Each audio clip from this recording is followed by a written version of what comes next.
Bienvenue à toutes et tous donc pour ce meet-up EdTech Hauts-de-France du 27 janvier 2021 de midi à 13h30, 100% online. Et donc déjà pour commencer, on vous propose un welcome chat. Voilà, vous êtes invités dans le chat à partager votre nom de guerre, c'est-à-dire votre aliment, le dernier aliment que vous mangez ou que vous êtes en train de manger, vu qu'on est sur le temps du midi, et l'adjectif qui reflète votre état d'esprit actuel. Donc voilà, n'hésitez pas à le partager sur le chat. Moi, par exemple, je suis un café optimiste. Voilà, voilà, je suis resté au petit déjeuner et je suis optimiste par rapport à la réalisation de ce meet-up. Voilà, ce matin, c'est un meet-up sur le Festival de l'Apprendre. Et donc, voilà, voilà j'ai le plaisir de pouvoir enchaîner. Alors, Anne-Charlotte est aussi un café motivé. Christine est une madeleine curieuse. Déborah, un mélange compliqué. Très bien. François, une pomme cuite qui est débrideur de talent.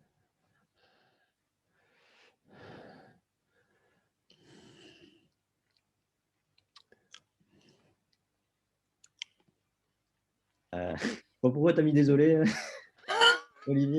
Parce qu'une banane positive, bon, je n'avais pas prévu que tu allais me demander ce que j'avais mangé juste avant le truc. Donc, je suis plutôt positif, mais effectivement, je viens de manger une banane. Dominique, un café charrette. Grégory, un café grognon.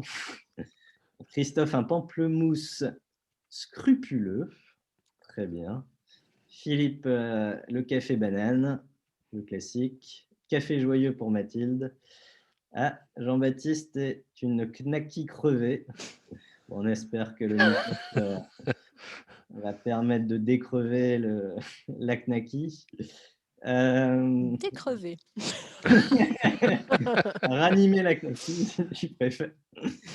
Jean-Raymond, un thé curieux. Jamila, un pain beurré. Très bien.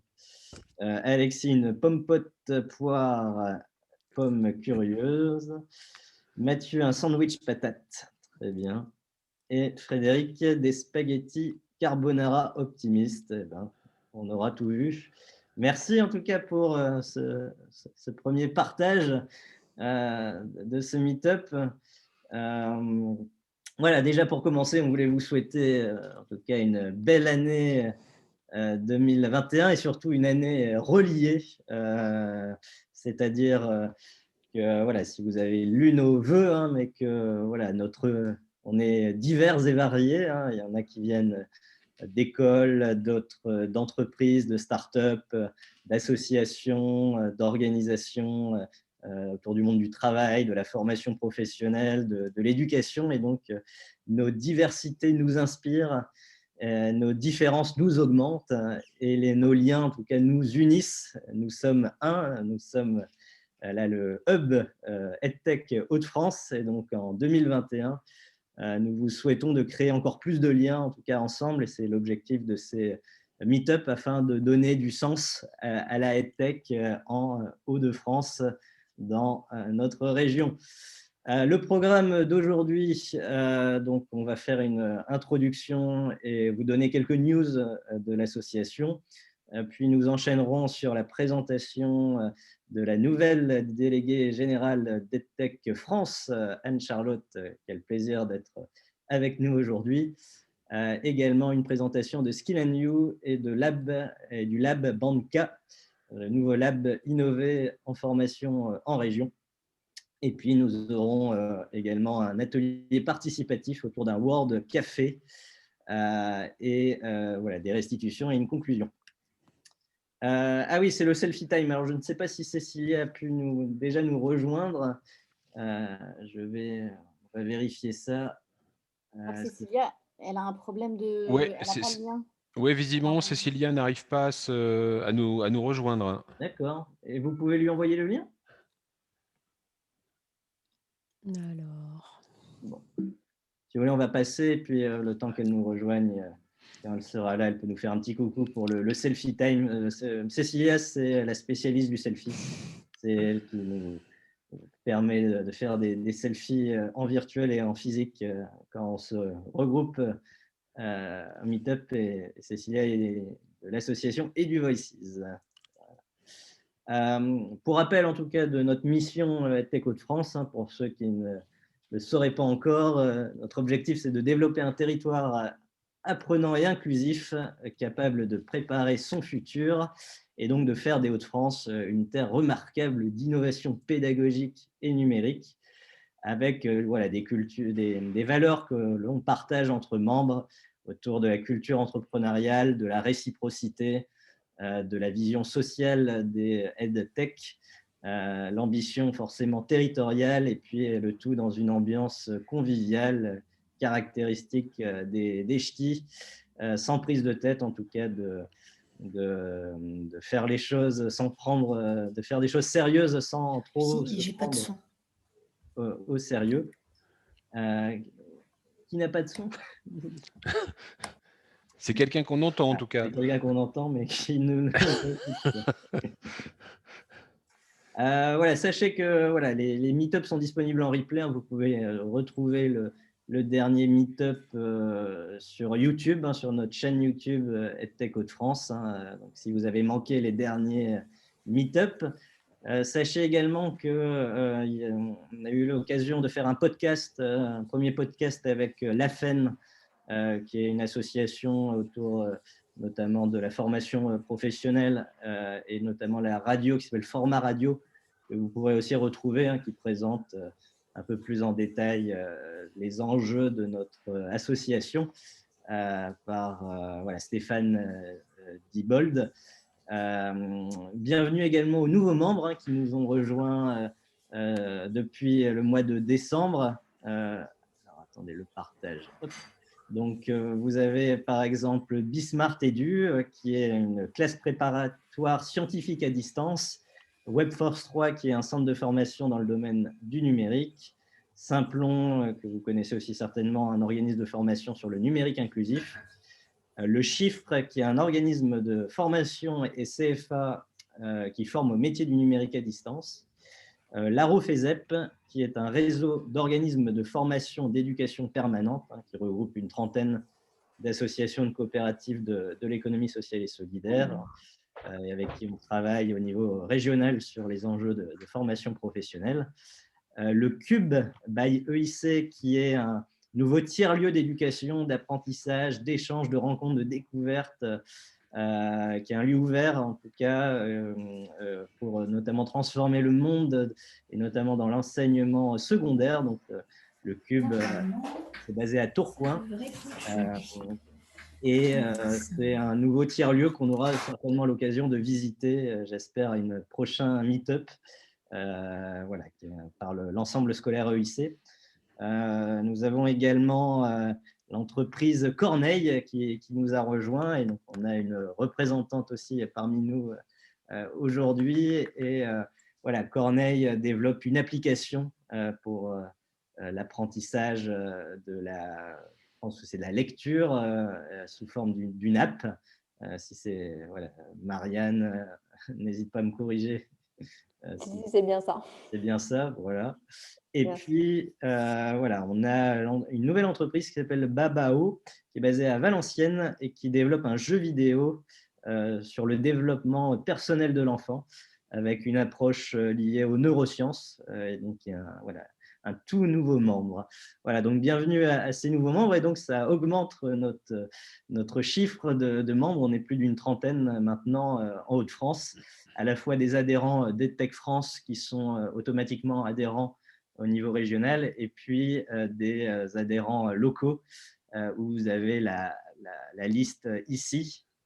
Donc, une belle diversité de petites, de grandes organisations, de publics, de privés, d'institutions et autres. Et voilà, n'hésitez pas en tout cas, si ce n'est pas déjà fait, à adhérer à l'association, hein. On a un lien sur Helloasso qui vous permet de devenir membre avec des tarifs accessibles selon la taille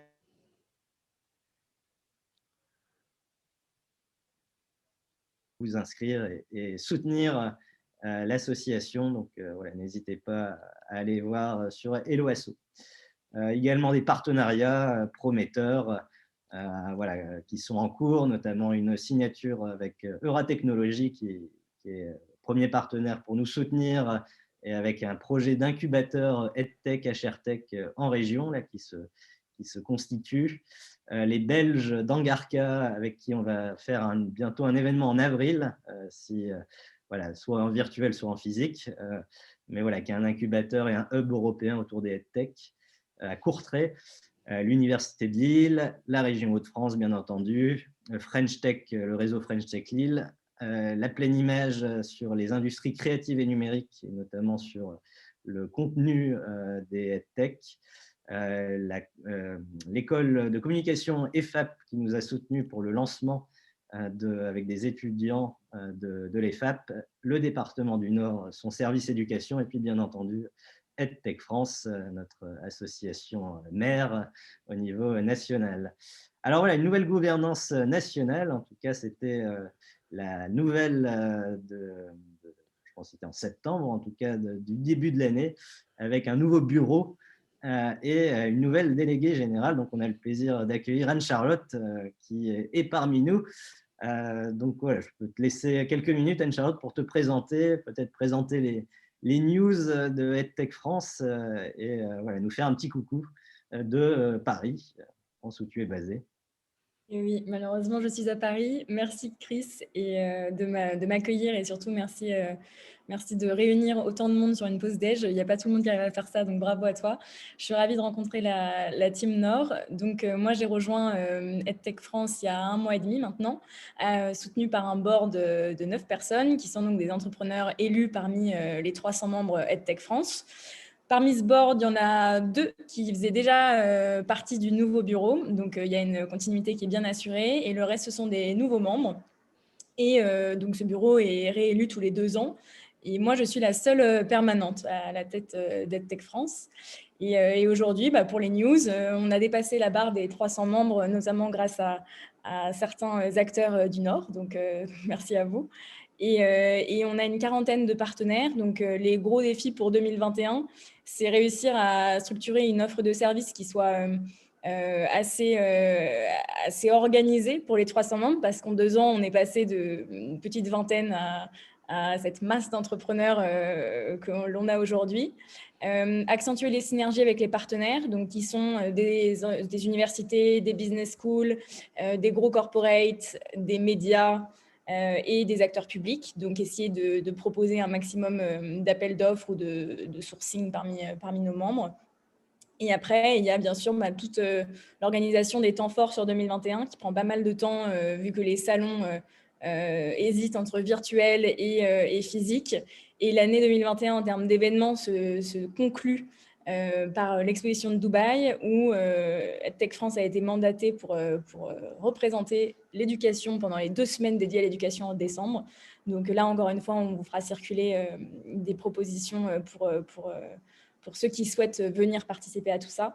Mais en tout cas, beaucoup de choses à venir, étant donné que la moitié de nos membres ont connu une croissance assez dingue en 2020 et l'autre moitié pour qui ça a été très compliqué. Donc, savoir s'adapter aussi à l'hétérogénéité et favoriser le partage de bonnes pratiques parce qu'entre les membres, il y a des gens qui font des choses très, très bien, notamment dans la Team Nord. Donc, n'hésitez pas et je ferai suivre un mail dans ce sens. Si jamais vous organisez un webinaire sur un point précis, que ça soit marché, business, réglementation, certification, quoi que ce soit, et que vous voulez que je le communique auprès des 300 entrepreneurs EdTech France, n'hésitez pas à me contacter par mail parce que je pense que c'est le but aussi de la communauté, c'est que vous puissiez passer certaines informations au reste du réseau. Donc, même si vous n'êtes pas forcément membre EdTech France et que vous êtes là pour d'autres raisons, n'hésitez pas à me contacter aussi. La communauté s'enrichit aussi de ce que vous faites au quotidien.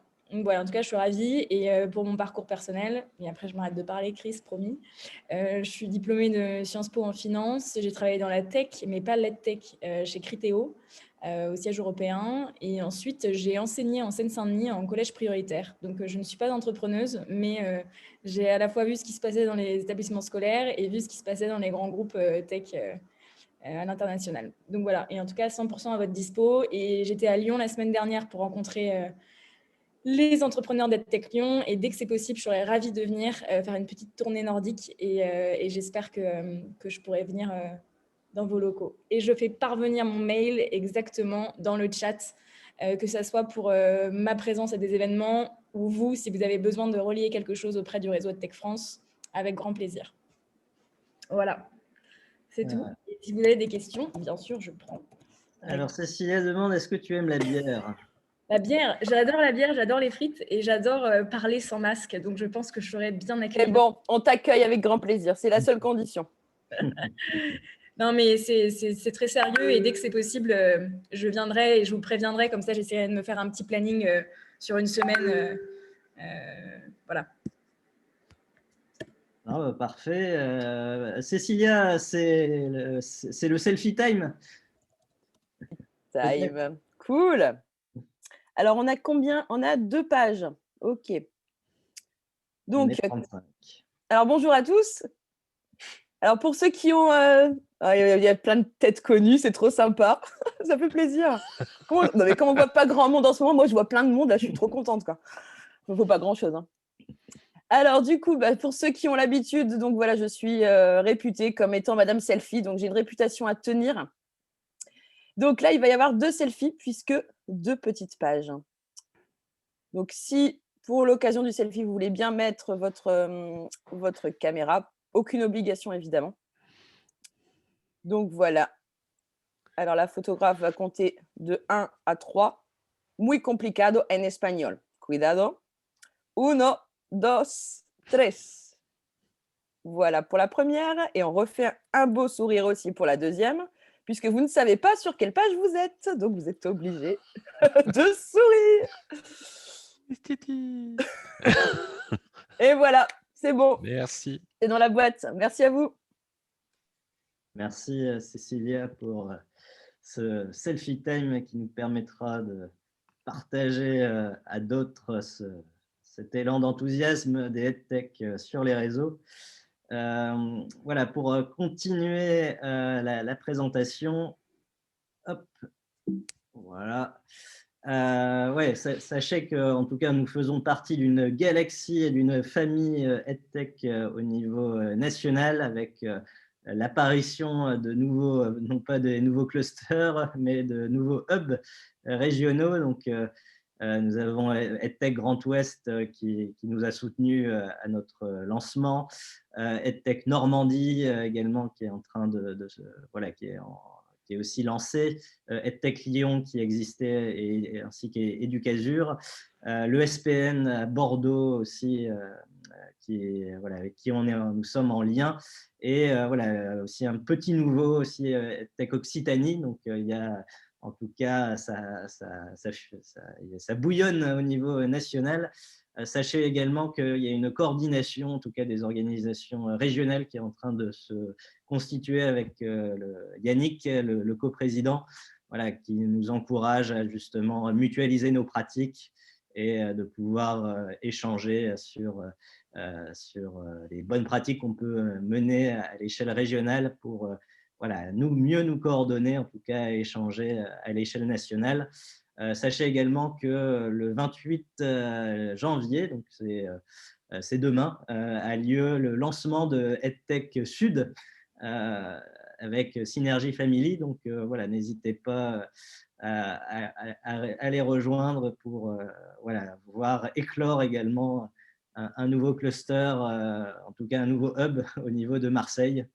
Donc vraiment le sud. Sachez également qu'il y a un apéro juste après, donc toujours le 28, demain, un apéro spécial éducation avec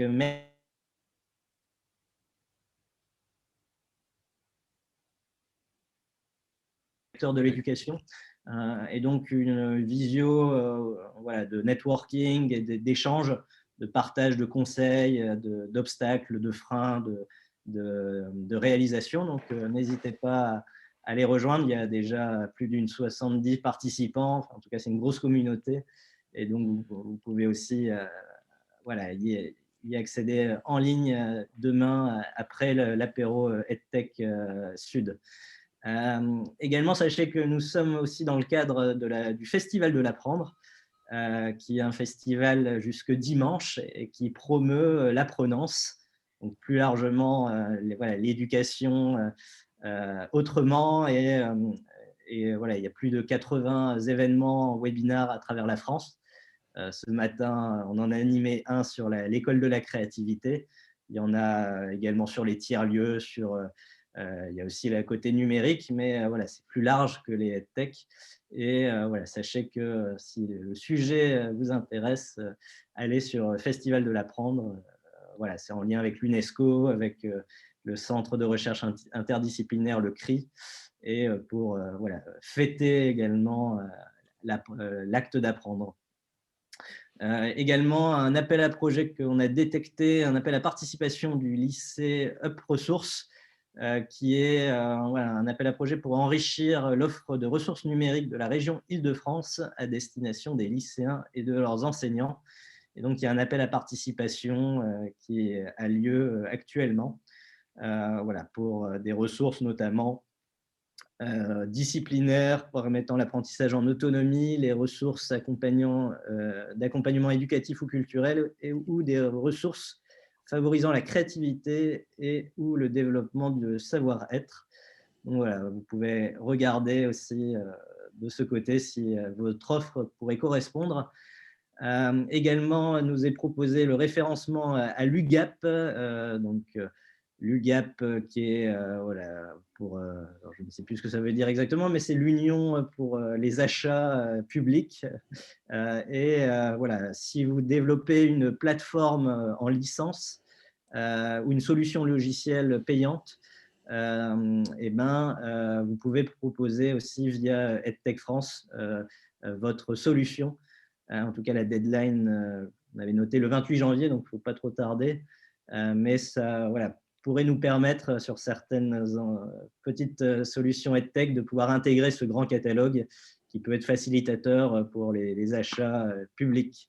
Je ne sais pas si Anne-Charlotte, tu veux dire quelque chose à ce sujet?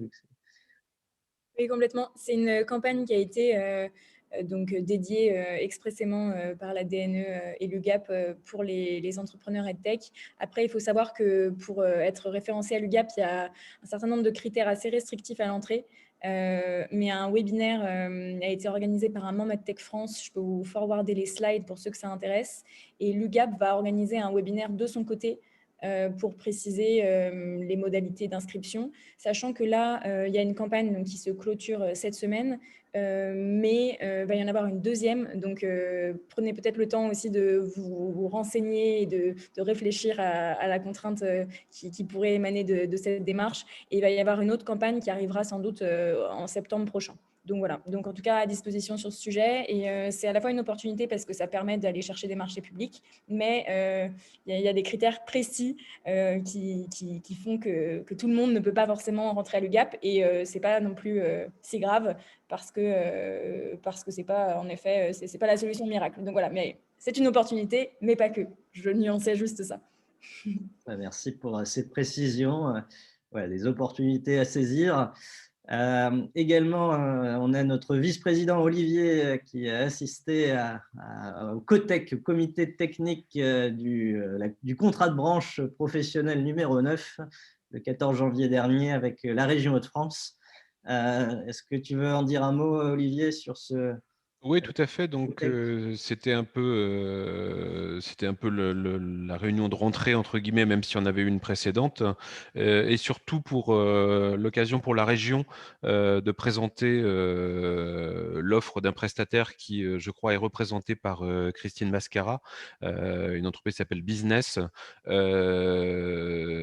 pour apporter l'aide à tous les OF des Hauts-de-France dans leur digitalisation, sachant que que les EF qui ont vécu la réforme de 2018, je parle bien de la formation professionnelle, et qui l'ont plutôt subi, entre guillemets, puisqu'elle impacte considérablement leur modèle économique. Donc, on fait en général des années 2009 un peu difficiles. Se sont retrouvés avec le Covid comme beaucoup d'entre nous, mais eux avec beaucoup de choses en présentiel. Donc, il y a urgence, entre guillemets, à ce que les OF, pour ceux qui ne l'ont pas encore fait, évidemment, souvent, ce sont des OF des PME ou des petites et moyennes entreprises qui sont évidemment un peu en retard sur ce type de problématiques. Ça ne concerne pas les grands groupes qu'on connaît tous qui sont implantés soit nationalement, soit internationalement. Et donc, cette proposition d'accompagnement a été complètement exposé et il me semble apprécié. Et de toute façon, et donc ce que j'avais noté de pertinent, mais Christine, si tu veux rajouter des choses aussi, c'est que Business avait pour ambition, en dehors d'un grand savoir-faire développé depuis plusieurs années dans ce domaine, de s'appuyer aussi sur des acteurs régionaux, et ça me paraissait être un point très intéressant pour les Hauts-de-France. Et aussi, finalement, pour nous, entre les OF qui existent et la région et EdTech, on voit bien que EdTech, en très peu de temps, est devenu pour la région un acteur assez essentiel, parce que finalement, on parle un langage qu'ils n'ont pas. Très simplement parce qu'une partie d'entre eux ne connaissent pas les technos, ne savent pas donc rédiger même certains appels d'offres ou comment appeler à certaines participations. Donc EdTech commence à vraiment trouver sa place de façon très rapide dans l'écosystème régional des Hauts-de-France, mais qu'on a besoin aussi d'un acteur en plus, parce que nous, chaque personne qui est ici et qui est membre d'EdTech, en général, il a déjà une activité professionnelle qui lui prend beaucoup de temps, donc il n'a pas de temps. Il faut qu'il y ait quelqu'un qui soit vraiment dédié et qui puisse créer aussi des passerelles qu'on attend depuis des mois. Alors, on n'arrête pas de se rencontrer avec la FFP, le Synofdes, enfin, tous les syndicats professionnels. D'autres rencontrent des gens du rectorat. On se croise avec l'université. On ne fait que commencer, mais néanmoins, on sent bien que ça va être, en plus de cette période qui impose quand même pas mal de contraintes, ce sont des métiers dans lesquels il est parfois difficile de faire avancer rapidement les choses. La formation professionnelle, en tout cas, il y a un truc qui est sûr, c'est qu'elle a besoin de bouger très, très, très, très vite, parce qu'on sait qu'il y a une partie considérable de salariés qui vont, d'une part, perdre leur emploi, mais que de l'autre côté, on a aussi une partie considérable de métiers qui vont être rapidement en tension, parce que cette crise a pour particularité de provoquer la chute de certaines entreprises. Et c'est ce que tu exprimais, Anne-Charlotte, finalement, sur ce qui est arrivé aussi au EdTech, une partie qui s'en sort très bien et une partie qui s'en sort très mal. Et donc, il y a déjà, en dehors des programmes gouvernementaux qui permettent à certains salariés de switcher d'une entreprise à une autre pour une période de 2 ans avec une formation. Et donc, il s'agit bien de ce problème de formation, de prendre X centaines de milliers de personnes dans cette région et de les former le plus vite possible et le plus efficacement possible à pouvoir occuper d'autres postes qui, eux, sont en tension. Donc, la région a été financée par le gouvernement, donc les financements sont là. Aujourd'hui, c'est vraiment la mise en œuvre qu'il faut qu'il faut préparer le plus vite possible, parce que on n'est pas encore rentré dans les vrais contre-coups de la crise économique. Les remboursements de PGE pour les entreprises ont été décalés d'1 an, et pour l'instant, on n'a pas encore eu les chiffres du chômage 2020, mais on sait que ça atterrit plutôt doucement en France grâce à notre système de protection sociale et grâce aux aides gouvernementales, au PGE, etc., etc. Mais on sait aussi tous, les acteurs de l'économie, que 2021, à partir du printemps ou de mi-2021, on va commencer à voir, entre guillemets, la réalité de l'économie du pays, et qu'elle va être évidemment très douloureuse. Et donc, il faudra qu'on soit prêts, tous les acteurs, politiques, économiques, syndicats patronaux, syndicats, etc., professionnels de tout ordre, pour pouvoir s'aider les uns les autres dans cette période qui va de toute façon tous nous impacter de près ou de loin. Voilà. Merci Olivier pour ce compte rendu. Et c'est vrai que la formation professionnelle est en pleine évolution d'un point de vue réglementaire, d'un point de vue facteurs économiques et sociétaux, et puis d'un point de vue évolution technique et numérique. Donc c'est vrai qu'on a en tout cas des solutions à apporter à ces OF, et tant mieux si justement ça bouge en tout cas au niveau de ce Cotech, et que voilà, des acteurs EdTech là, comme Business et Christine. Je ne sais pas si Christine, tu veux te présenter rapidement pour. Voilà. Bonjour. Bonjour. Je vais faire très rapide. Merci Olivier pour voilà, ce petit pitch par rapport à l'action qu'on envisage. Hein. Rien n'est complètement défini avec la région. Donc déjà, merci de m'accueillir parce que c'est une première pour moi. J'avais envie de mieux connaître les Hauts-de-France et notamment EdTech Hauts-de-France. Nous, on est au sein du groupe Business, hein, on est EdTech France. Je crois, Anne-Charlotte, que vous connaissez Bruno Sola. Je les rencontre tous cette semaine, donc c'est d'actualité. Voilà. Donc voilà, on est EdTech France. On est également French Tech Occitanie. Donc voilà, donc on grenouille pas mal dans cet environnement-là. On ne connaissait pas plus particulièrement EdTech de Hauts-de-France. Donc je suis ravie d'être avec vous. Et voilà, donc nous, on est à la base, on est un organisme de formation. Donc on vit le quotidien et la réalité d'un organisme de formation. Et puis, c'est vrai que ça va faire bientôt 3 ans qu'on a décidé d'accompagner la transformation et la modernisation des organismes de formation. Donc, on œuvre depuis 3 ans au contact de professionnels de la formation, qu'ils soient de tout secteur. Hein. Ça peut être des CFA, ça peut être des centres de réinsertion professionnelle, ça peut être des organismes, on va dire, plus classiques. Et bon, c'est vrai que tout ce qui s'est passé ces derniers temps a fortement accéléré cette dimension-là. Voilà, donc c'est tout ce que je voulais préciser. J'espère qu'on aura l'occasion d'aller plus loin. Mais en tout cas, merci de m'accueillir et je suis ravie de vous découvrir. Merci Christine. Pour enchaîner, sachez qu'on a un groupe de travail qui s'est constitué autour de la formation, l'innovation et la recherche avec l'université, avec Junia, avec Euratechnologie et puis d'autres participants, acteurs pour imaginer finalement ce que pourrait donner un diplôme universitaire EdTech en lien avec le nouvel incubateur EdTech de Euratechnologie. Parce que voilà, on a besoin d'avoir des dispositifs d'accompagnement des porteurs de projets spécifiques par rapport au EdTech, hein, parce que les marchés sont spécifiques, la connaissance du secteur est particulière. Voilà, créer une entreprise EdTech, c'est déjà une start-up, c'est courir un marathon, mais créer une entreprise, une start-up EdTech, c'est comme courir un Ironman. Donc c'est vrai qu'on a besoin de soutien, de préparation. Et donc, on va justement identifier voilà, une série de questions pour des porteurs de projets afin d'identifier c'est quoi vraiment le vrai besoin d'un entrepreneur en herbe EdTech selon le domaine dans lequel il veut intervenir.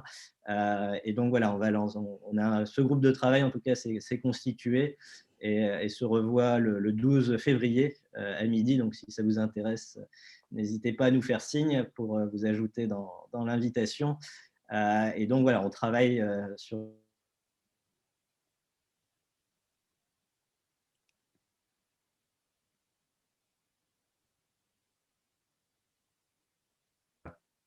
On t'a perdu, Chris. Ah, voilà. Bon, voilà, je terminais de présenter ça, mais voilà, vous êtes les bienvenus en tout cas dans ce groupe de travail qui se constitue. Voilà, on a la chance aussi d'accueillir Rémi. Voilà, il nous avait dit qu'il reviendrait.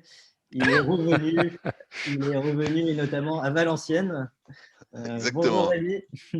Exactement. Merci beaucoup pour ce slide. C'est moi qui avais tweeté ça en plus. Je suis à Valenciennes. Voilà. Et vous avez vu, il fait un temps magnifique. Vraiment, Tout on à dit fait. beaucoup de mal du Nord et il pleut pas en Bretagne et il fait très beau dans le Nord. Voilà, et je le prouve. Alors pourquoi Valenciennes? D'abord, je veux dire que je suis hyper content de vous retrouver là, de voir tous ces visages familiers et amicaux et de savoir que j'ai pu modestement contribuer à ce que cette association émerge. J'en suis vraiment ravi. Et alors, je peux vous le dire maintenant, je suis plus DG de Tech France, mais vous étiez mes préférés. Vous étiez mes préférés. J'aimais bien aller en Bretagne, j'aimais bien aller à Toulouse, j'aimais bien aller à Lyon, mais franchement, le meilleur accueil, il est quand même dans le Nord. Voilà. C'est la bière, c'est la bière, Rémi. C'est la bière. Sans doute que ça compte un peu. C'est une sans doute que obsession. ça compte un peu. Mais non, c'est vrai que c'est toujours été très chouette. J'espère que je pourrai revenir. Et alors, j'ai quitté Tech France là, au mois de décembre. Je suis ravi du choix qui a été fait du recrutement d'Anne-Charlotte parce elle incarne complètement le rôle de l'association avec son propre style, mais la continuité est là et on échange beaucoup évidemment avec Anne-Charlotte. On a passé beaucoup de temps en visio à distance au mois de décembre, mais on continue d'échanger. On s'est vu une fois et c'était un peu surréaliste comme rencontre, puisqu'on s'est vu en haut de l'escalator. Je raconte un peu notre intimité, Anne-Charlotte, mais en haut de l'escalator de la Fnac, je suis venu, je lui ai donné ma carte, elle a acheté un ordinateur et on s'est quitté. Voilà, donc c'était une belle rencontre qui lui a permis d'avoir un ordinateur tout neuf. Voilà. Ça m'arrive rarement, je vous rassure. Oui, c'est vrai, c'est vrai. Ordinateur. Mais voilà, donc j'espère qu'il fonctionne bien. Et en tout cas, j'ai l'impression. Donc moi, depuis janvier, je suis chez Skill New. Alors pourquoi Valenciennes et pourquoi être présent à ce meet-up au-delà du plaisir de vous revoir, c'est que Skill New, qui est une entreprise de tech membre de Tech France, je vais en dire quelques mots, est aussi présente dans le Nord, à Valenciennes précisément. Et juste avant de vous rejoindre, j'étais avec la directrice du centre de Valenciennes justement pour faire connaissance, puisque il y a plus de 300 salariés de Skill New qui sont à Valenciennes. Voilà, donc, c'est vous dire qu'on est un acteur du territoire. Le siège de l'entreprise où je travaille, est à Montrouge, donc en banlieue parisienne. Il y a 120 personnes à peu près. Il y en a d'autres dans d'autres sites en France, mais c'est à Valenciennes où finalement se trouve presque le cœur du réacteur nucléaire. En tout cas, le cœur du réacteur de Skill New, disons. Et j'aurais à cœur d'être présent et de participer à l'animation de votre communauté, pas simplement comme un membre d'EdTech France, mais comme un membre de l'association EdTech Hauts-de-France. Skill New, en 2 mots, c'est le leader européen de l'enseignement à distance, au travers de 14 enseignes différentes. Vous en connaissez peut-être certaines, comme Educatel, qui fleurent les années 80, ou Caris, ou l'école des pros, l'école chez soi, etc. Donc il y a 14 enseignes commerciales qui sont autant d'écoles, si l'on veut, avec des spécificités. Et tout cela représente un catalogue unique de plus de 220 formations sur des métiers du CAP au Bac+2. On est vraiment sur des métiers en tension. La priorité, c'est que les apprenants trouvent un job, montent en compétences, se reconvertissent, etc. Et on forme à distance, entièrement à distance, à des métiers auxquels on peut y penser comme des métiers de la compta, etc. Mais aussi à des métiers plus improbables, en tout cas plus improbables à distance, de coiffeur, d'électricien, de boulanger, de pâtissier, toiletteur canin. Chris me disait, j'aimerais être toiletteur canin. Mais Chris, je t'offre une formation de toiletteur canin, tu passeras ton CAP, ça fera très plaisir. Tu as le badge glisseur de feu, je me rappelle. Et tout ça représente plus de 120 000 apprenants par an qui sont sur les plateformes de Skill New. C'est assez inédit. Moi, je l'ai découvert tout ça l'année dernière. Et donc, mon job va être précisément de le faire savoir un peu plus et puis aussi de réfléchir à de nouveaux produits, puisque nouvelles formations, nouveaux marchés, puisque aujourd'hui, Skill New est essentiellement en B2C, c'est-à-dire qu'on a 120 000 apprenants qui, pour l'immense majorité d'entre eux, autant financent leur formation ou la préparation à un examen. Mais il y a de nouveaux marchés qui émergent, évidemment avec le CPF, où nous sommes évidemment présents. On est attributaire aussi d'un très gros marché Pôle emploi avec 12 autres entreprises, mais Skill New est de loin l'attributaire le plus important. C'est 5000 personnes qui ont été formées grâce à Pôle emploi et Skill New l'an dernier. C'est 5000 nouvelles qui rentrent en formation sur le premier trimestre 2021 et il y en aura d'autres qui vont arriver, notamment sur les métiers d'infirmières, d'aide-soignante, pour des raisons que vous comprenez. C'est évident que à la fois la crise sanitaire apporte un éclairage nouveau sur l'high-tech, bien sûr, hein, on l'a dit et redit, mais aussi sur l'enseignement à distance, qui retrouve ses lettres de noblesse en quelque sorte, et puis sur un certain nombre de métiers qui sont en tension, qui vont se transformer. Et dans ce cadre-là, Skill and You a un rôle social aussi, ou sociétal, je ne sais pas comment il faut dire, à jouer pour accompagner cette transformation. Voilà, et j'espère que la région du Nord, en tout cas Hauts-de-France, va être pour moi un laboratoire, parce que j'ai aussi pour mission d'aller vers de nouveaux acteurs qui n'étaient pas des interlocuteurs habituels de Skill and You, comme les OPCO, ou comme les régions. Comme je ne vais pas faire toutes les régions à la fois, je commencerai, je pense, par les Hauts-de-France. Voilà. Ça me donnera une bonne occasion de revenir dès qu'on pourra voyager. Voilà, j'ai pas tellement travaillé ma chute, je suis désolé. Donc, sentez-vous libre d'applaudir. Mais en très tout cas, bientôt, merci Rémi, à en tous. tout cas. Voilà, je suis content d'être de retour parmi vous, et je compte bien y rester. Merci Rémi de nous faire connaître déjà Skill and You, parce que c'est vrai que c'est à la fois un leader européen et en même temps une entreprise qu'on connaît tous. Et il y a 150 postes qui vont être ouverts, hein. Donc il y a notamment du fait des marchés Pôle emploi, donc on va recruter beaucoup, notamment à Valenciennes. Donc voilà, on fera passer l'information, mais sachez que si vous avez dans votre entourage des gens qui veulent aller travailler vers ces métiers d'éducation à distance, il y aura des recrutements qui vont se faire. C'est top, en tout cas, qu'il y ait des débouchés, et puis que ce soit à Valenciennes en particulier. Donc voilà.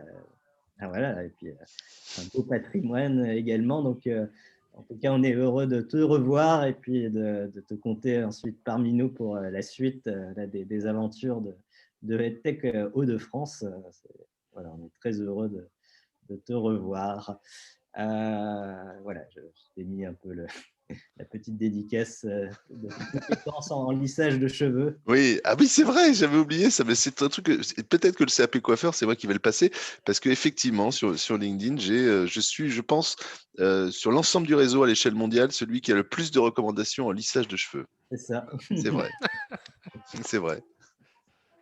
Voilà, pour enchaîner, on vous propose de faire un focus sur Bandka, qui est le nouveau lab innové en région. Et donc, voilà, je vais laisser Dominique présenter ce nouveau laboratoire qu'on a pu rencontrer récemment avec Olivier, qui est en plein lancement. Ouais, on est là, donc Dominique et Nicolas, enchantés. Si vous avez des compétences en lissage de cheveux, on peut être preneur à ça.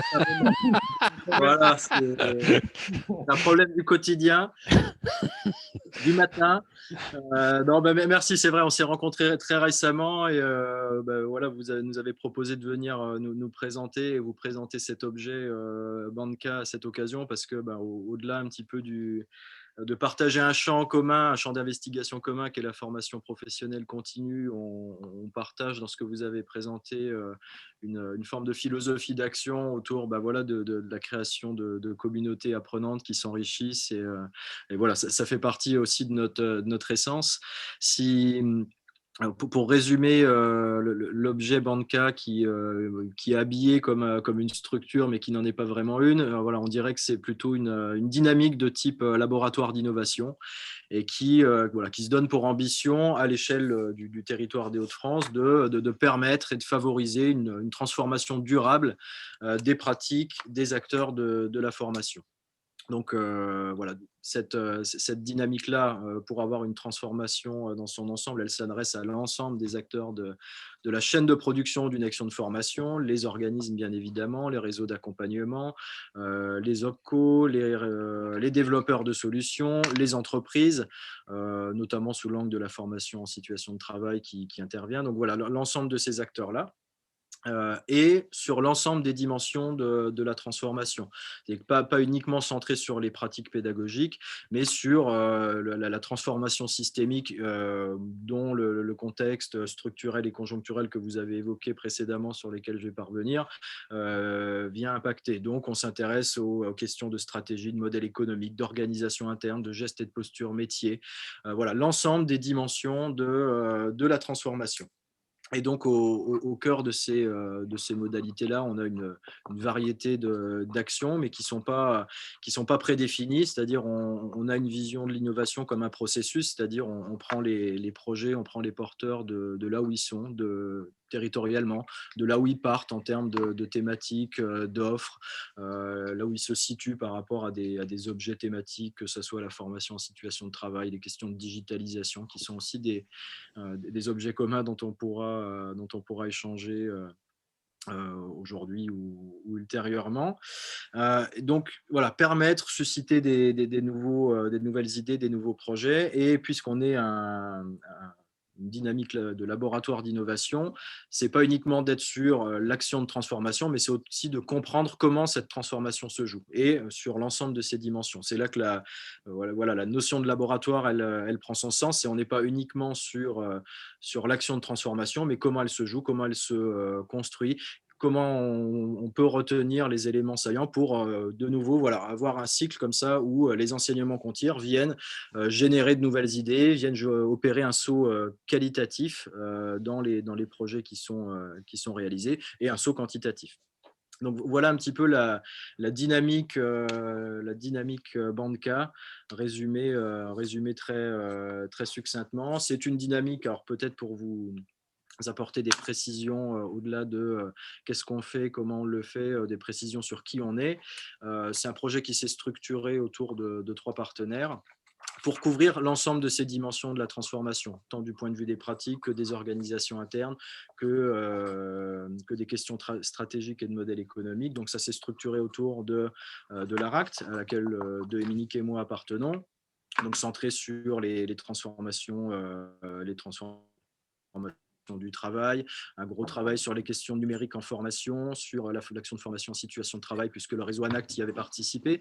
Il y a l'Université de Lille, au titre de sa composante DFCA, la formation continue, avec une présence du laboratoire Trigone-Sirel, puisqu'il y a le fait de devoir tirer des enseignements nous amène à avoir constitué, en tout cas avoir une présence de la recherche dans cette dynamique-là qui est très forte, avec l'Université de Lille, mais avec d'autres universités de la région et au niveau national.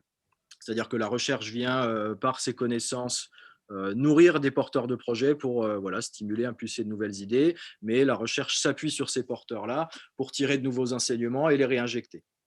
Donc ARACT, Université de Lille, et Hémisphère, qui est une design school, qui est la cellule d'innovation pédagogique de l'Université catholique de Lille. Et donc voilà, dans une modalité d'action, chacun de ces acteurs a des compétences propres, des spécificités de modèles d'action qu'on va pouvoir mobiliser au regard des besoins des acteurs qui nous parviennent. Donc voilà un petit peu de résumé, quel est notre rôle, notre ambition, qui on est. Peut-être aussi pour illustrer des champs d'investigation plus particuliers que l'on pourrait avoir. On a lancé une dynamique d'appui à la digitalisation sous l'angle de la formation à distance, qui est toujours en cours. C'est un appel à candidature très simple pour repérer des gens qui veulent se lancer, des gens qui se sont lancés à marche forcée, mais qui voudraient pérenniser la diffusion, le passage en distanciel de tout ou partie de leur offre de formation. Pouvoir aussi repérer des gens qui développent des solutions, des applicatifs, et qui cherchent des terrains d'expérimentation, parce que ça pourrait nous permettre d'opérer des mariages, des regroupements possibles entre des développeurs qui cherchent des terrains et des offreurs de formation qui cherchent à digitaliser une partie de leur formation. Donc ça, cet appel à candidature, il est en cours, et on vient se situer sur la partie amont, c'est-à-dire comment on fait générer de nouvelles idées, et ça va nous permettre de suivre une cohorte pour toujours être dans ce double enjeu, opérer une transformation, mais en comprendre les tenants et les aboutissants. Voilà, ça, c'est un de nos objets d'actualité. Un autre dont on avait discuté, Chris et Olivier, autour de la réalité virtuelle. Donc C'est un de nos objets d'investigation. Il y a plusieurs projets qui sont passés par un des dispositifs régionaux qui s'appelle le format innovation. Et voilà, il y a aussi beaucoup d'enjeux autour de l'usage de la réalité virtuelle comme une modalité qui viendrait compléter la palette des autres modalités pour former. Voilà, ça fait partie des objets que l'on investigue, sur lesquels on a des enseignements à tirer pour permettre en tout cas une diffusion et un déploiement de cette modalité-là plus important qu'il ne l'est aujourd'hui, qui reste souvent au stade de l'expérimentation à l'échelle d'un acteur ou d'un collectif d'acteurs. Donc voilà deux objets de travail qu'on met ici, mais ce n'est pas les seuls. Mais voilà, on se dit que EdTech, voilà, il y a un lien, une affinité conceptuelle sur ces deux objets-là qui est plus forte que sur les autres. Super. Et donc, on est acteur EdTech, on peut venir avec une problématique ou une expérimentation pour co-designer le processus et que vous accompagnez. Oui, c'est ça. Alors, vous pouvez venir avec un problème. C'est-à-dire, à chaque fois, nous, on va partir de ça. C'est-à-dire, les gens peuvent venir avec un problème, un besoin qui n'est pas résolu aujourd'hui. Ils peuvent venir avec une simple idée. Ils peuvent venir avec un projet. Ils peuvent venir avec une solution. Et enfin, à chaque fois, essayer de réinterroger, voilà, quel est le processus. OK, cette idée, comment on peut la faire passer au projet? On a un problème et on a un besoin, on ne sait pas comment le résoudre. On va essayer de co-concevoir une solution qu'on pourrait ensuite expérimenter. J'arrive avec un projet, j'aimerais savoir les conditions pour pouvoir le déployer, le diffuser plus largement en interne ou ailleurs.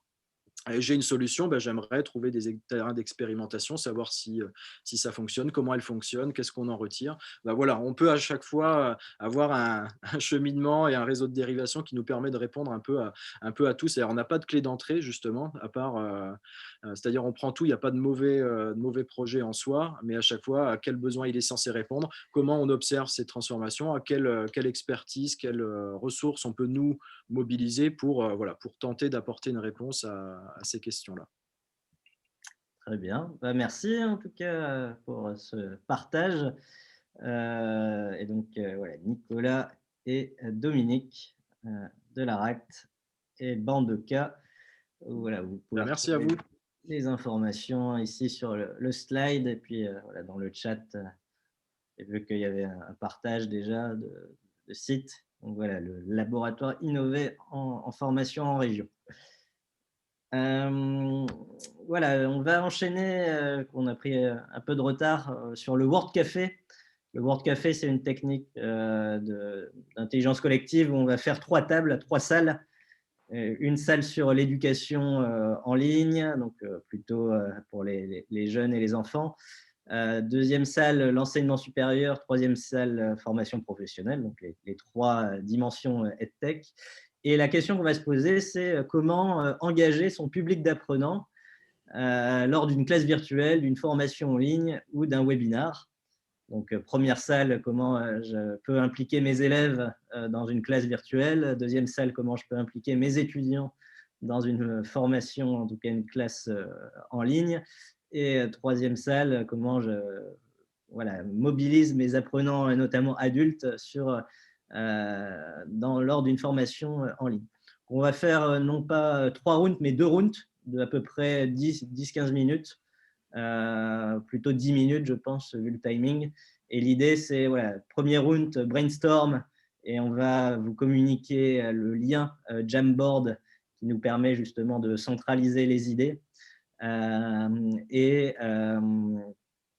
ensuite, un deuxième round où vous allez changer de salle pour passer, par exemple, de la salle 2 à la salle 3 pour continuer à alimenter les échanges. Dans chaque salle, il y a un animateur qui est nommé, donc un membre du bureau EdTech pour animer les débats et puis faire une restitution lors du deuxième round. Et puis voilà, ça va être tout simple. Il faut faire confiance au processus. Je vous joins dans le chat, en tout cas, le lien vers le Jamboard que vous pouvez en tout cas rejoindre. Je vais créer en tout cas les différentes salles, les 3 salles virtuelles. Je vais nommer les différents animateurs. Donc, on aura Cécilia pour la première table. Pour la deuxième, ce sera Déborah. Et pour la troisième, ce sera Aude. Voilà.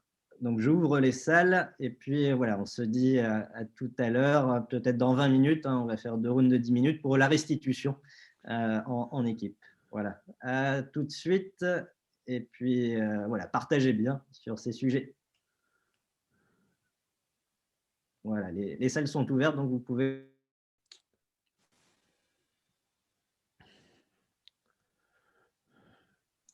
Est-ce que je suis dans la bonne Rebonjour à salle? tous. Alors ici, on est sur Bonjour. enseignement supérieur. Ah, ben je ne suis pas dans Salle la 2. bonne salle alors. Ouais, c'est ça, moi j'étais envoyé en salle 2. Ouais. J'étais directement envoyé en salle 2, mais c'est pas grave, de toute manière, on fait tout. Je pense qu'il a fait, ouais, certainement. Ouais. Ça doit être du hasard. En fait. Ouais, sans doute. Exactement comment il a fait. Donc, clairement, je pense qu'il a dû faire au hasard.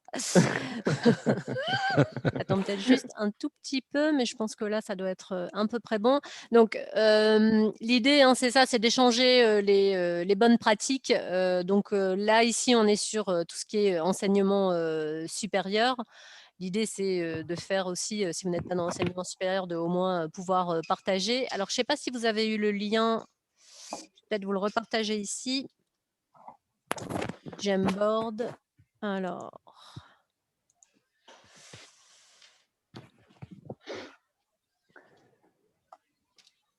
Voilà. Alors, je ne sais pas dans quel état vous êtes, si vous êtes en digestion, si vous avez trop faim. Dites-moi un peu. En train de manger. En train de manger. Moi, c'est fait. Moi, c'est un mix des deux, moi. J'ai mangé un tout petit peu avant, mais j'ai encore faim. Voilà, c'est pareil, c'est un peu avec une pause entre deux. Alors, ce que je vais faire peut-être, c'est vous partager... Ah. Je ne vais pas pouvoir partager mon écran en fait parce qu'il me l'a désactivé. Ça pourrait être à mon nom, le Zoom, j'ai repassé tous mes pouvoirs, je les ai passés à Chris, alors du coup, j'ai plus de pouvoir. Tous tes pouvoirs à Chris, est-ce vraiment raisonnable? Erreur. Comme j'étais pas sûre d'être à l'heure, voilà, du coup, j'ai tout délégué à Chris, c'est pas sérieux. Je ne sais pas comment vous voulez qu'on procède. Donc, si vous avez le Jamboard, du coup, que je ne peux pas vous partager en direct, donc l'idée étant que vous preniez ce lien. On peut mettre participer donc en mettant des petites notes dessus. On peut participer aussi à l'oral. Alors, c'est vrai que je pense que l'expérience qu'on peut avoir au niveau de l'enseignement supérieur, là, surtout depuis septembre, c'est l'enseignement hybride, qui est quand même... Là, c'est un gros défi pour pas mal de nos enseignants. C'est vrai que moi, si je commence par rapport à l'expérience qu'on peut avoir à Schema, ça a été évidemment la mise en place de matériel spécifique justement pour pouvoir interagir entre le public qui est en face et puis le public qui est en ligne. Et de devoir du coup engager tout ce monde-là, c'est pas simple. Parce que c'est vrai que le retour qu'on a pu avoir aussi de certains enseignants, c'était que quelque part, ils se focalisaient un peu trop justement sur les étudiants qui étaient en ligne pour ne pas les perdre, mais en fait, les étudiants en face, des fois, se sentaient un peu oubliés.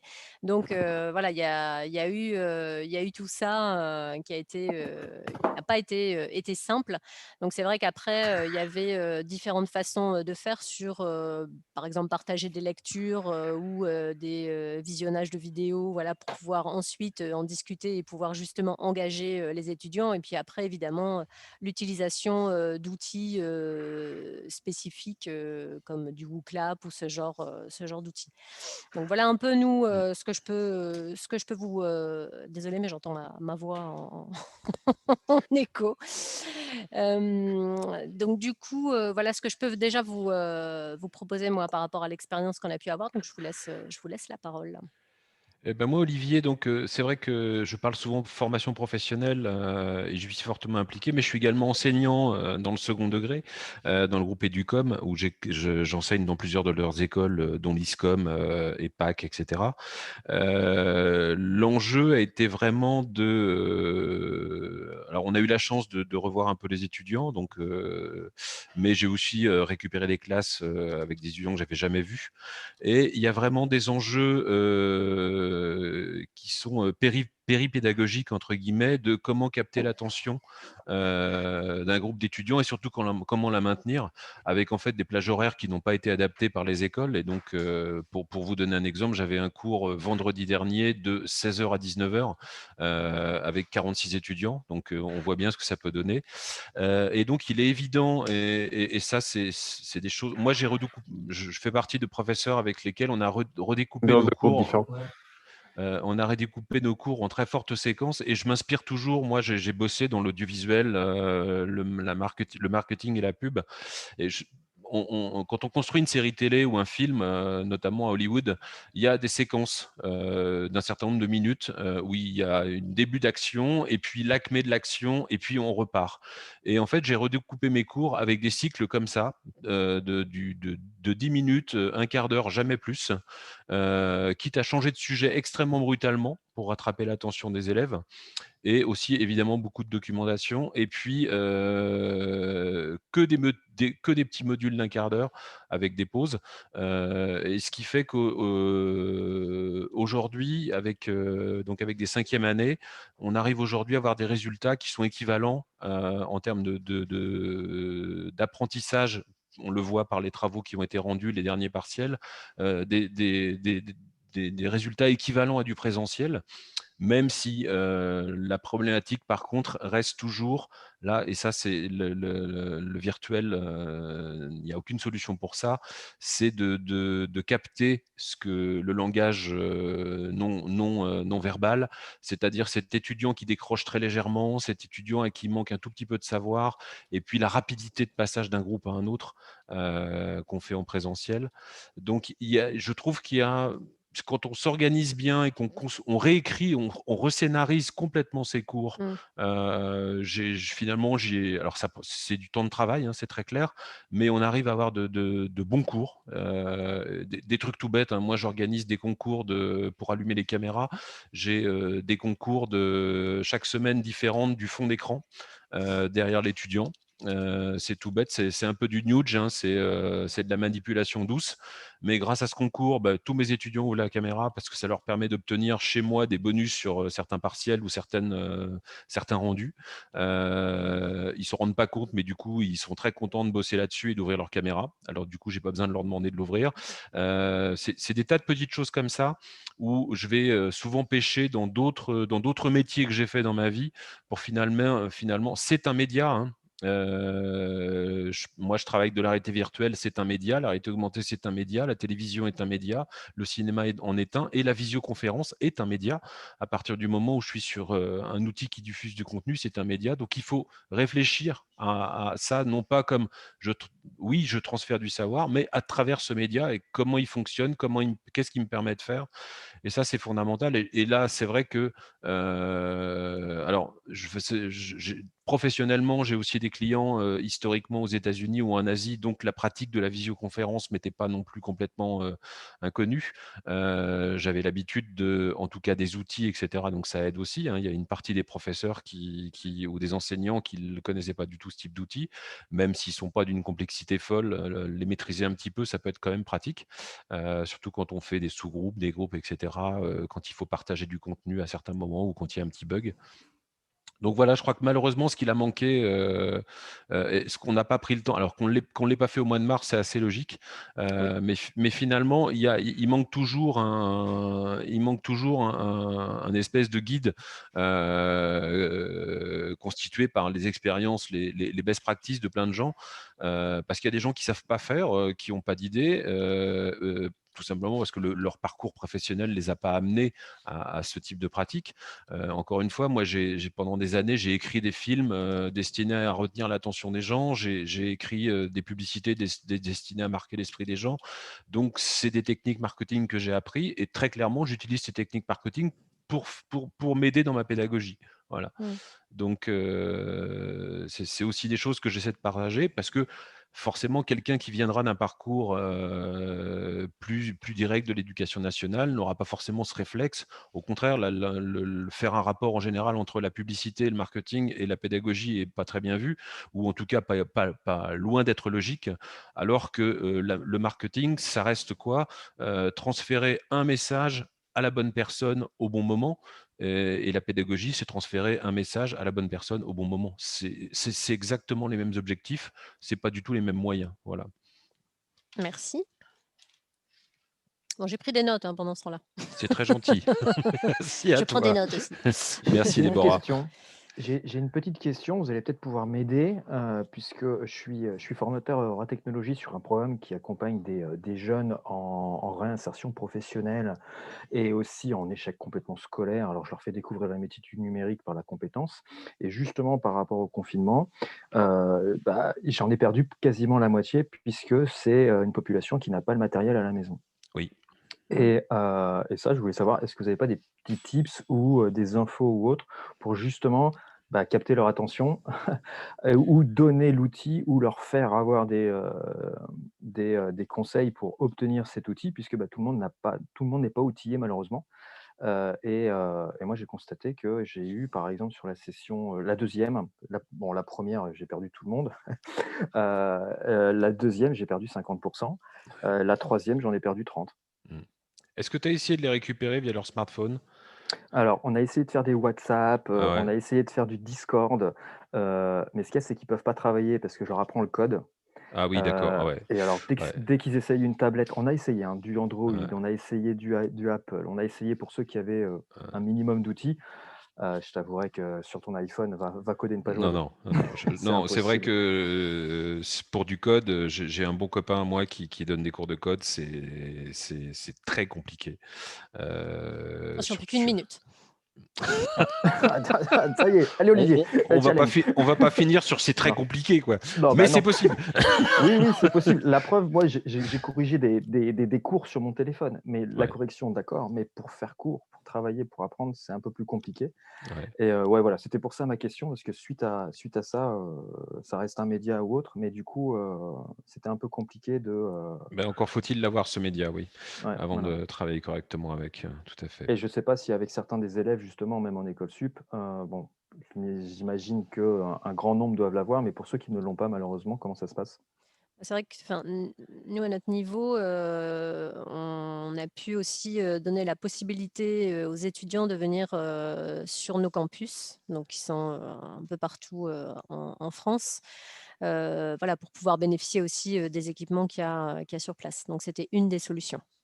D'accord, parce que moi, sur place, je prêtais le matériel, mais quand on est en confinement, du coup, ils ne pouvaient pas venir sur place. Oui, là, pour le premier confinement, ça, clairement, on n'avait pas cette possibilité-là. Là, malheureusement. D'accord, ok. Enfin, à mon niveau. Ouais, non, mais c'est très bien, tant mieux, c'est cool pour eux. Là-dessus, c'est très bien. Nous, on n'a pas eu la possibilité, puisque la technologie est toujours fermée au public. D'accord, Ouais. ok. Voilà. Oui, c'est vrai que nous, après, dans l'enseignement, il y a d'autres règles. Tout à fait. Qu'il faut gérer aussi. Oui, aussi, ouais. Merci pour vos réponses. Je vous en prie, peut-être que dans le prochain groupe, il y aura aussi cette possibilité d'échange. N'hésitez pas, si vous avez d'autres, j'ai un message comme quoi on passe au round 2. N'hésitez pas de toute façon à venir compléter le Jamboard à ce sujet-là. Donc là, ce que je vous propose, c'est de passer dans une autre salle. Ok. Et puis, à bientôt. Donc moi, je reste là, par contre. Merci. Au revoir. Au revoir, tout à l'heure.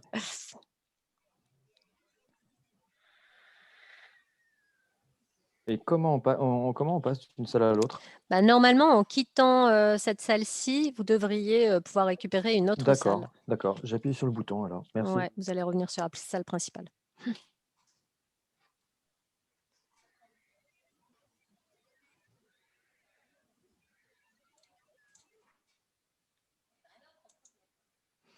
C'est fou,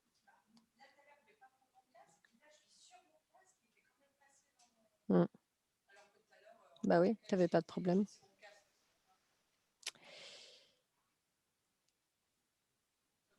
Rebonjour. Alors, je pense qu'on doit être un peu près. Ah, mais il y a des têtes qui reviennent. Ça faisait longtemps, Olivier, que je ne t'avais pas vu. Alors, je vous propose de changer de round. Nous, ça y est, on a déjà changé. Ah, vous avez permuté déjà? Oui, moi, il y a déjà des nouveaux là qui sont arrivés. Ça marche. Bon, Olivier, il est toujours là. Olivier, je te mets en salle 3. Et là, je pense que j'ai à peu près tout des nouvelles têtes. Et que des nouvelles têtes? Ouais. Hein. Nickel. Bon, ça marche. De quoi on va parler? Alors, nous, ici, on est sur l'enseignement supérieur. Donc, sur l'idée, là, vous avez le lien de toute façon Jamboard. Alors, parce que là, je ne peux pas vous partager. Le Zoom a beau être à mon nom. J'ai donné tous mes droits à Chris, donc je n'ai plus les droits. Donc, bon, c'est pas grave. Du coup, vous pouvez y avoir accès. Donc, l'idée, c'est de partager les bonnes pratiques. Donc là, moi, sur ce que je peux vous dire, qui a déjà été dit, et vous le voyez sur Jamboard, on était sur la mise en place de matériel spécifique, hein, parce que vous savez que, alors, au niveau de l'enseignement supérieur, donc le premier confinement, comme tout le monde, voilà, c'était tout le monde en ligne. Sur la rentrée de septembre, on était sur des cours en hybride. Donc évidemment, il y a eu installation de nouveaux matériels, tablettes, TBI, caméras, micros, enfin voilà, qui permettaient justement une interaction et avec les étudiants qui étaient en salle et les étudiants qui étaient à distance. Après, il y avait aussi l'utilisation d'outils comme Ooclap. Et on a eu aussi là l'exemple sur le groupe précédent sur évidemment une rescénarisation en fait du cours, et puis aussi l'utilisation de petits trucs pour que tout le monde participe avec des petits concours en début de session sur le fond d'écran, voilà, pour allumer sa caméra et avoir quand même une interaction. Donc voilà un peu ce qui a été dit. C'était aussi pour pouvoir faire des retours d'expérience, des guides aussi, voilà, pour des enseignants qui étaient moins au fait justement de ces problématiques à distance. Donc voilà un peu sur les petits tips qu'on a pu échanger. Donc je ne sais pas si vous avez des choses à rajouter. Moi, je prends les notes. Juste, je n'ai pas accès au lien que tu mentionnes. C'est le lien de Jamboard qui est dans la conversation générale. Oui, en fait, j'en ai plus. Alors, je vais tenter. Je change la page. Il faut aller à la page 2. Oui, il faut aller à la page 2 en fait. C'est le même lien en fait que ce que vous aviez dans le premier groupe. Je peux le remettre, je crois que je l'ai encore en copie. Ah, c'est bon, j'ai compris. C'est bon, Je me suis adapté. Ok, ça marche. Est-ce que tu peux préciser ce que c'est que les techniques d'Hollywood? Ah oui, il y a un petit post-it écrit en vert, alors j'avoue que je reste perplexe devant ça. Donc là, en fait, c'est parce qu'on avait une personne dans le groupe qui a travaillé justement dans l'audiovisuel, etc. Et donc, du coup, qui adapte. Alors, là, je pense que utiliser les techniques d'Hollywood, ça va être Chris qui l'a noté quand il est passé dans le groupe. Donc, c'était l'idée justement de casser le rythme, en fait, aussi sur des choses de. Voilà, on fait une activité pendant 15 minutes, une pause, et on refait une activité pendant 15 minutes, etc. Voilà, c'était un peu sur ça. Mais sinon, c'était Olivier Lefebvre qui est intervenu tout à l'heure qui donnait ces techniques-là. Ok.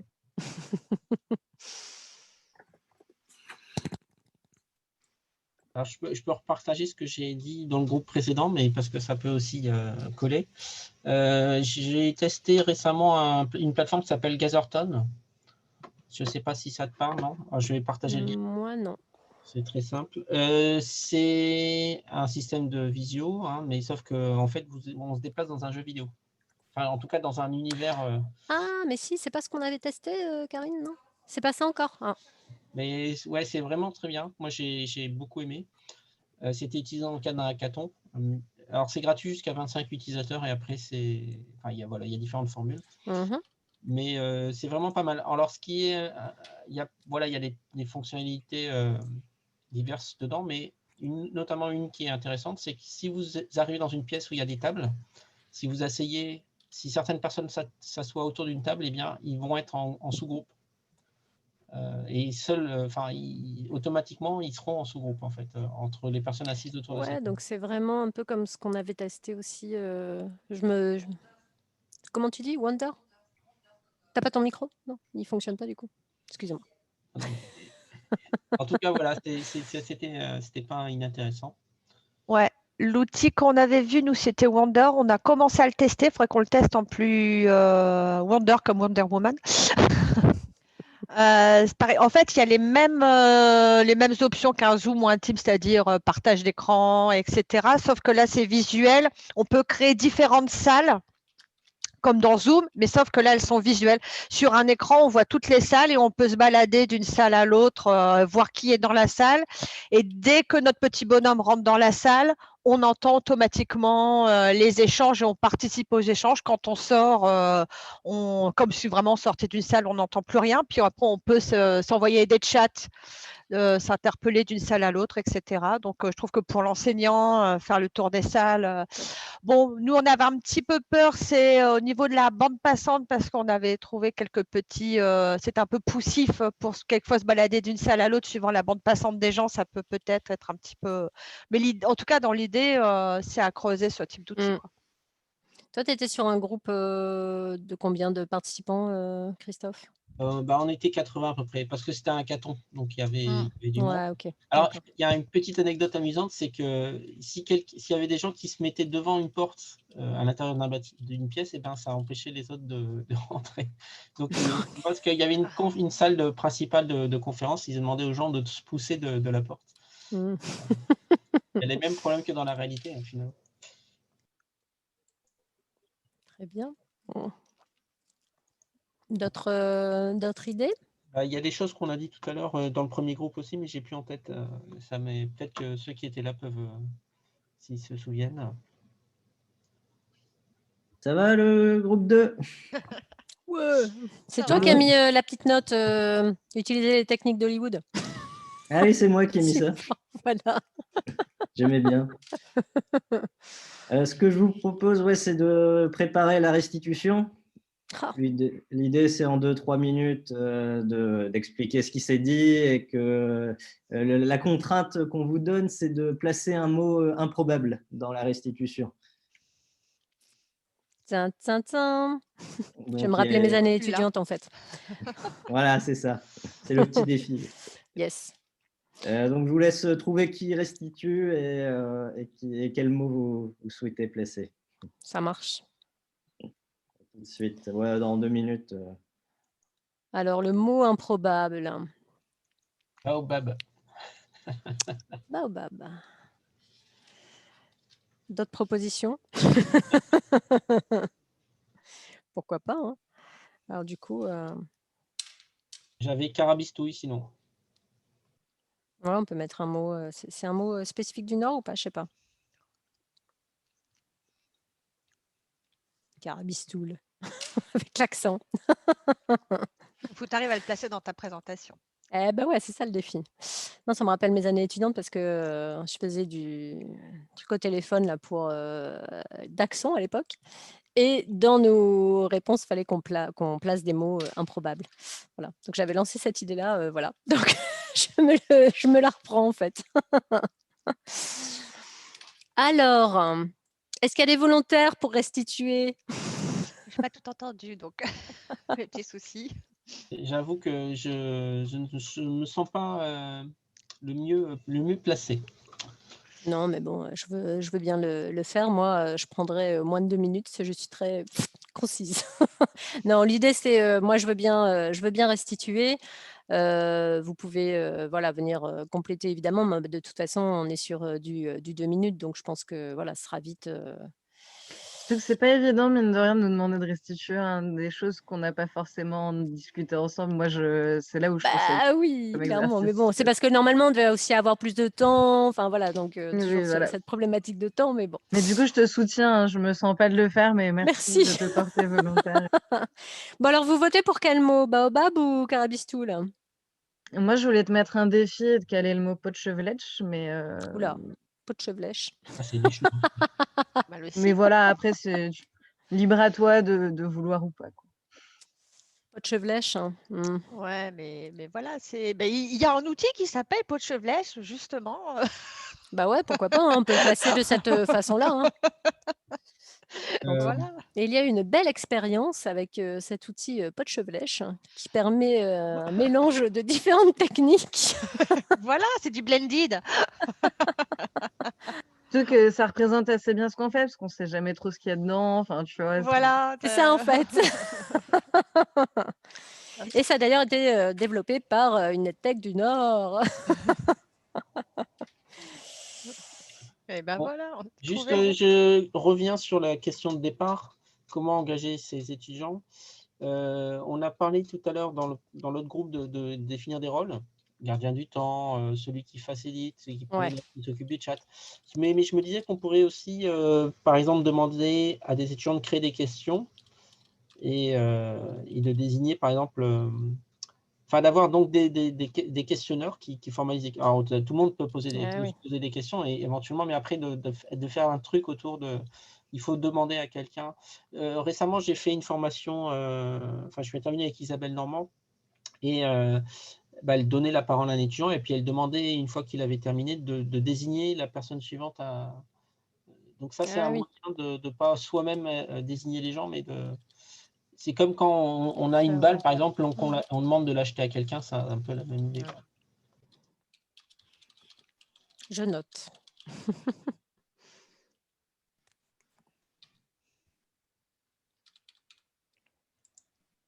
C'est ça le pot de chevelèche, en fait. Après, un autre élément qui n'a pas été évoqué, en tout cas, à ma connaissance, c'était l'idée de ne pas forcément se limiter justement à Zoom ou à Teams, à ce qu'on utilise, mais s'appuyer sur d'autres outils. Bon, là, par exemple, c'est ce qu'on fait avec Jamboard, mais peut-être qu'il faudrait identifier... Même l'outil dont tu parlais juste avant, du coup. Oui, alors cet outil-là, il vient presque en remplaçant d'un Zoom. Oui. Mais je parle plus d'un outil qui vient en complément.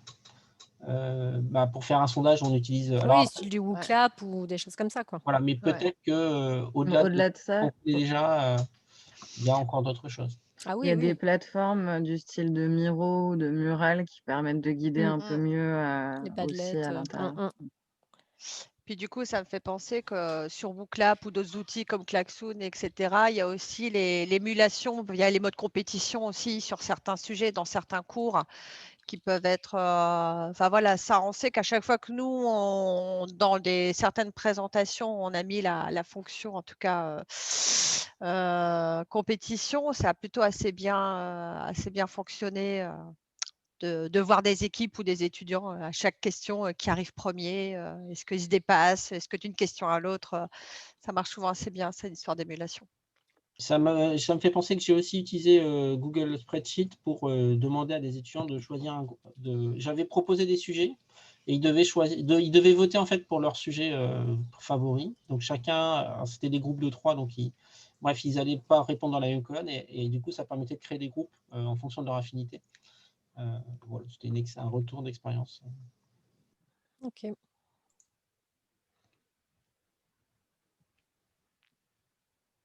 Vous avez trouvé votre mot? Bah ouais, mais tu le sauras pas. Hein. Ah. Tu viens là, tu crois que. Mais quel non. espion!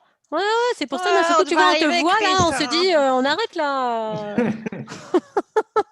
Il vient espionner. Ça marche. Tu peux revenir avec un autre pseudo et un autre nom. Reviens masqué. Ça marche. Bon, on va revenir là. Il est dégoûté. Donc là, c'est la fin, c'est ça? Ouais, on va repasser en On grand fait le groupe. retour. Bon, ok. Je vais quitter, Ça marche. je vais fermer les salles. Je vais voir le groupe 3, il est terminé. Ok, ça marche. Bah, à tout de suite. T'es où, Karine, actuellement? C'est quoi le Je suis à côté de Déborah, en fait. Non, ça c'est. Je suis corporate, j'ai pris un truc, un fond d'écran schéma avec tous nos campus. Qui mélange les différents. Vous devinez où on est situé dans tous les campus. J'aime bien. Oui, sympa cette illustration. Moi, je suis très asso. Hein. Ouais, mais toi. Avec Zoom, j'ai mon EdTech Hauts-de-France. Hein. Voilà. Et puis moi, j'ai donné un jour une formation pour une université. Maintenant, j'ai toujours le même fond. Ouais, c'est ça, quoi. Tu devrais les faire payer des droits. Chaque fois que tu utilises Zoom. Ok, bon, bah, on se retrouve dans la salle principale. Ouais. À tout de suite.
Voilà, nous sommes tous revenus. Et oui, c'est certes trop court, mais bon, voilà, en tout cas, ces temps, c'est prévu pour déjà avoir un prétexte à échanger entre nous. Voilà, on arrive bientôt à terme, donc je vous propose de passer directement aux petites restitutions des 3 tables avant de conclure et de vous donner un peu l'agenda avant de se quitter. Cécilia, sur le premier round, alors, donc, nous, on a échangé sur tout ce qui est primaire et secondaire. Donc, voilà, juste avant le bac, on va dire, avant le post-bac. Alors, on a parlé du brise-glace, d'essayer de trouver une petite activité pour commencer, du type une activité ludique. J'ai expliqué que j'avais fait une macarena avec mes élèves le jour où je les ai pas senti du tout dans le cours et pas réveillée. Donc voilà, du coup, ça a aussi favorisé l'allumage de la caméra. Ça a été un des points qu'on a évoqué aussi, comment engager les élèves en mettant leur caméra ouverte, comme là pour la plupart d'entre nous, parce que ça favorise aussi le lien et l'engagement entre l'apprenant et l'enseignant. Ensuite, organiser toutes des petites activités interactives du type des petits caouts, des petits quizlets pour favoriser l'échange dans les groupes ou dans des mini-groupes, en tout cas dans les apprenants. Voilà, donc favoriser l'allumage de la caméra pour proposer des activités et réfléchir du coup à des activités qui nécessitent qu'on se voit, du type des jeux. Il y a Christophe aussi qui nous a parlé de Gather.town, où a priori, moi je ne connais pas, je n'ai jamais testé, mais a priori chaque élève a un petit avatar et il y a un petit monde dans lequel on évolue. Ensuite, affecter des rôles aux élèves du type gardien du temps, gardien du chat, présentateur, écrivain, lorsqu'il s'agit de faire une petite production écrite. Ensuite, l'importance de donner des consignes claires. Alors ça, vous allez me dire, c'est autant valable en présentiel qu'en distanciel, mais certainement encore plus en distanciel. Donner les objectifs de la séance en amont et puis bien penser aussi la scénarisation du cours pour le rythme. Et puis essayer d'exploiter aussi au maximum le chat pour favoriser les échanges. Super. Alors, est-ce que vous avez deviné le mot Ah mince, j'ai complètement zappé ça. Ah Parce que du coup... Mais non, mais la consigne, elle n'était pas claire. Je suis désolée, il ne l'a pas dit avant, donc moi, j'ai complètement zappé. D'où l'importance des consignes claires, monsieur. On va dire que c'est Macarena. Voilà, ouais, voilà, c'est ça. C'est bien ça. Ça marche. Merci, Cécilia. Pour la table numéro 2. Alors, il va y avoir des choses un peu similaires, évidemment, hein. Sur l'idée dans ce qui a été évoqué, alors ce qui est peut-être un peu plus spécifique au niveau de l'enseignement supérieur, surtout ce qui s'est passé en septembre, c'était l'installation de matériel spécifique pour les cours en hybride, hein, quand on a une partie des étudiants devant soi et une partie en ligne. Donc voilà, réussir à trouver l'équipement aussi qui va bien, qui facilite l'enseignement pour les étudiants. La définition des rôles aussi, hein, comme ça a été dit aussi dans la classe précédente, sur l'idée d'avoir un responsable du timing, un responsable du chat, un étudiant voilà, qui a préparé des questions, les étudiants qui entre eux se passent la parole, donc désignés plutôt par les étudiants et pas par l'enseignant, voilà, pour donner certaines responsabilités. Utilisation d'outils comme Ookla, Podchevlèche, qui donnent de la compétition, de l'émulation, ce genre de choses. Aussi l'utilisation du coup de... Bah quoi, tu connais pas Podchevlèche? C'est une EdTech des Hauts-de-France hein, qui a demandé justement son affiliation. Après, faire des concours aussi pour allumer sa caméra, son fond d'écran, voilà, pour aussi qu'il y ait une interaction entre les participants. Utilisation aussi de murs collaboratifs. Et puis aussi toute l'aide qui peut être apportée par certains, alors qui sont peut-être justement plus présents aussi au niveau de l'enseignement supérieur, de certains services avec tout ce qui est ingénieur pédagogique, voilà, pour aussi venir soutenir les enseignants. Et puis évidemment, ça demande aussi de rescénariser son cours évidemment et faire du coup des petites séquences de 15 minutes, une pause, 15 minutes, une pause, voilà, qui permet aussi de donner du rythme en fait à sa séance. Voilà. Bon, merci Déborah, on a identifié, je pense, le mot clé. Tu aurais dû cacher ta caméra parce que je t'ai vu sourire, alors du coup ça m'a déstabilisé. Ah ouais. Bon, super. Et le troisième groupe, donc c'est avec Aude. Alors, comment engager ses apprenants lors d'une formation en ligne? On a noté qu'il était quand même important d'avoir un projet professionnel identifié, qu'il fallait essayer de personnaliser le parcours pour que l'apprenant se sente bien. C'était important aussi qu'il y ait des perspectives de retour à l'emploi derrière pour les candidats.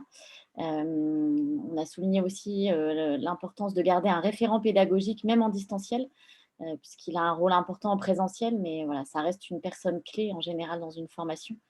Avoir un réel engagement personnel de la part de l'apprenant, donc à vérifier dès le démarrage. Ne pas négliger non plus d'engager la force du groupe. Et puis avoir un engagement aussi des deux parties, donc que ce soit autant un engagement de l'apprenant que de l'organisme de formation, surtout quand c'est en distanciel. Il est aussi important de donner, alors on va retrouver un petit peu ce qui a été dit précédemment, hein, mais donner de la visibilité sur l'intégralité du parcours, donc pouvoir voilà, scénariser le parcours, rythmer le parcours avec des événements intergalactiques et pouvoir garder voilà, des moments très différents qui permettent de garder du rythme. On s'est rendu compte aussi qu'il y avait quand même une différence sur les bas niveaux de qualification et les gens plutôt diplômés. Donc voilà, qu'il y avait peut-être voilà, une question ou un sujet à creuser là-dessus au niveau de l'engagement. Et puis une question qui est comment on maintient les personnes très engagées sur des formations très longues, puisque là aussi il y a un écart entre des formations courtes et des formations longues. Donc ça, c'est un sujet qui a été souligné qui serait peut-être encore à creuser. Voilà globalement. Merci Aude. Alors, qui a deviné le mot? Déborah. Intergalactique. Effectivement. Vous êtes trop fort. On a fait du pot de chevelèche intergalactique. Donc, voilà. Sur une musique de... C'était quoi, Macarena? De la Macarena. Alors, en tout cas, merci pour ces retours. Voilà, il ne reste plus qu'à conclure et en tout cas à vous donner rendez-vous en mars. Il va falloir qu'on définisse la date exacte du prochain meet-up. Et sachez qu'on a aussi prévu donc le 21 avril, normalement, un meet-up avec les Belges d'Angarca. Donc voilà, déjà noté la date et puis on vous tiendra au courant des suites de cet agenda. Voilà, vous pouvez nous retrouver également sur le Slack. On partage également les bonnes infos qu'on vous a présentées en début de meet-up. Si vous voulez interagir au niveau de la communauté sur notre Slack interne. Et puis, vous pouvez toujours nous contacter sur contact@tech-hdf.fr. Merci en tout cas pour votre participation. Bon appétit si voilà, vous n'avez pas encore eu le temps de manger. Et puis, bon après-midi. En tout cas, c'était très sympa de se retrouver. Merci. Merci à tout le monde. Bon après-midi. Au revoir. Au revoir, merci.